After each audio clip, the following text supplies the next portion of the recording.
বিমানটা বিধ্বস্ত হওয়ার পর যে পেট্রোলগুলো ছিল, এগুলো যে ছাত্ররা বাইরে ছিল, আশেপাশে ছিল, তাদের গায়ে ছিটায়া তাদের ফেস বডি সব কিছু জ্বলা পড়ে গেছে। বিল্ডিংয়ের জন্য এই মাঠে ল্যান্ড করতে পারেনি, এই বিল্ডিংটা ক্রস করে তারপর ডাইরেক্ট একবারে এখানে ভিতরে চলে আসছে। আপনি বুঝেন না কোনো কিছু।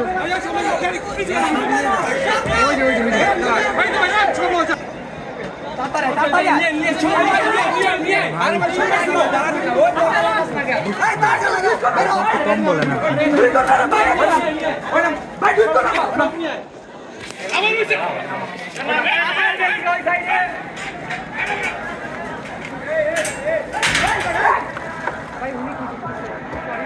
বাসা থেকে নামাজ পড়ার পর আমি খবর পাই যে আমাদের ক্যাম্পাসে বিমান বিধ্বস্ত হয়।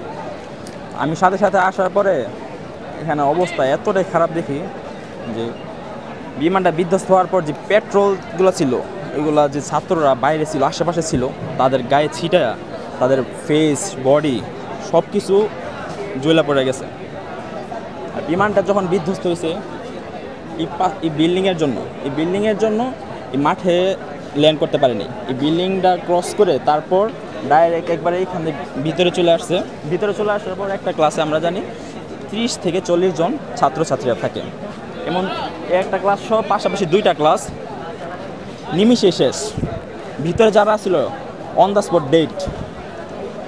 এখন আমার কথা একটাই, এখানে তো 30-60 জন ছাত্রছাত্রীরা উপস্থিত ছিল, তাহলে কেন সাংবাদিকরা তারা 20 থেকে 27 জন মারা গেছে এটা কেন তারা প্রচার করলো?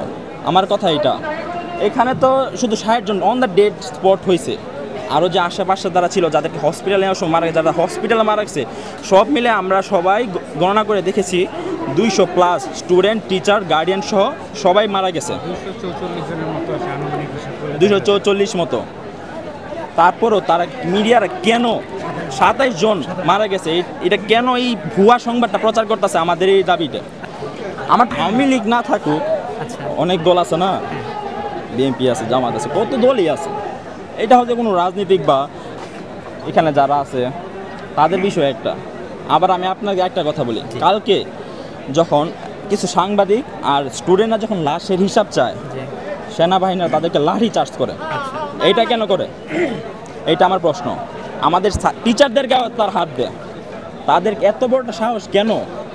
তারা কিভাবে একজন টিচারকে লাঠি চার্জ করে? আবার তারা সন্ধ্যা 8টা বা 9টার দিকে তারা বলেছিল যে তাদের ভিতরে কাজ সব সমাপ্তি হয়ে গেছে, উদ্ধার কাজ সব সমাপ্তি, তখন স্যার সবাই চলে গেছে।